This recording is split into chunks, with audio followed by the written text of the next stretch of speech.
ఇప్పుడే అందిన వార్త సీఎం రేవంత్ రెడ్డి సంచలన నిర్ణయం మరో గుడ్ న్యూస్ అన్నమాట ప్రజలందరికీ అంటూ లేటెస్ట్ అప్డేట్ అయితే రావడం జరిగిందనమాట.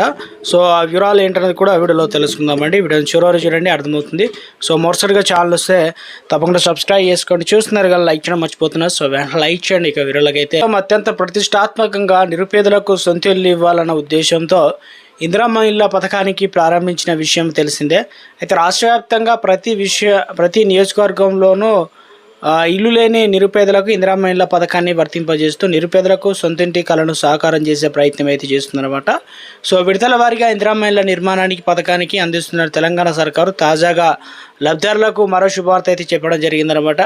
సో ఏంటనేది ఇప్పటికే నియోజకవర్గానికి 2500 ఇళ్ళు కేటాయించడం జరిగింది. ఇక క్యూఆర్ పరిధిలో వచ్చేసి హైదరాబాద్ పట్టణంలో అయితే ఇళ్ల నిర్మాణానికి ఇప్పటికే స్టార్ట్ చేసే ప్రయత్నం చేస్తున్నారు. ఇక అప్లికేషన్లు కూడా అయితే చివరి విడత సంబంధించి చాలామంది అయితే ఎదురు చూస్తున్నారు. సో మొత్తం మీద 4 విడతలు అయితే ఇచ్చే ప్రయత్నం చేస్తామని చెప్పారు కదా. చివరి విడతలో ₹1,00,000 చెల్లింపు త్వరలోనే. ఇప్పటికే మొదటి దశలో ఇల్లు నిర్మించుకున్న వారికి అందాల్సిన చివరి విడత ₹1,00,000 చెల్లింపులు త్వరలో అందిస్తామని ప్రకటించింది. ఈ చివరి విడత ₹1,00,000 చెల్లింపులు ప్రత్యామ్నాయ మార్గాల్లో విడుదల చేయాలని గృహ నిర్మాణ సంస్థ నిర్ణయం తీసుకుంది. కేంద్ర ప్రభుత్వం నుంచి ప్రధానమంత్రి ఆవాస్ యోజన పథకం కింద ఒక్కో ఇంటికి ₹72,000 వాటా రావాల్సి అయితే ఉంది.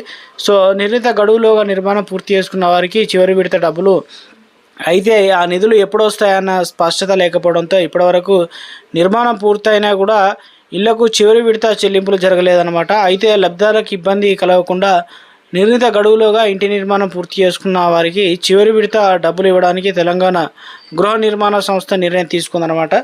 సో దీనికి సంబంధించి త్వరలోనే వారి ఖాతాలో డబ్బులు అనేది జమ చేసేందుకు సంస్థ అయితే ఏర్పాటు చేస్తుంది. చివరి విడత డబ్బులు జమ అప్పుడే అనమాట.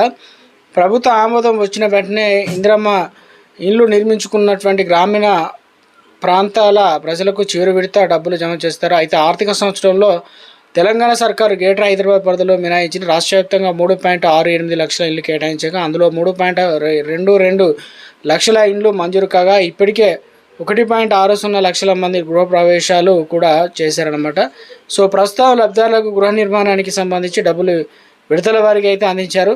సో ప్రత్యామ్నాయ మార్గాల ద్వారా డబ్బులు అయితే సర్కారు యత్నం అనమాట. సో ఒక్కో లబ్ధిదారునికి మొత్తం ₹5 లక్షల 4 విడతలు అయితే అందజేస్తుంది ప్రభుత్వం. ఈ క్రమంలోనే చివరి విడతలో ₹1,000 కోట్ల కూడా అవసరం కాగా కేంద్ర ప్రభుత్వం నుంచి రావాల్సినటువంటి డబ్బులు ఎప్పుడు వస్తాయనే దానిపైన క్లారిటీ లేకపోవడంతో ప్రత్యామ్నాయ మార్గాల ద్వారా డబ్బులను జమ చేయాలని భావిస్తున్నారు. సర్కారు దీనిని 3 దఫాలుగా విడుదల చేయాలని ఆలోచిస్తుంది.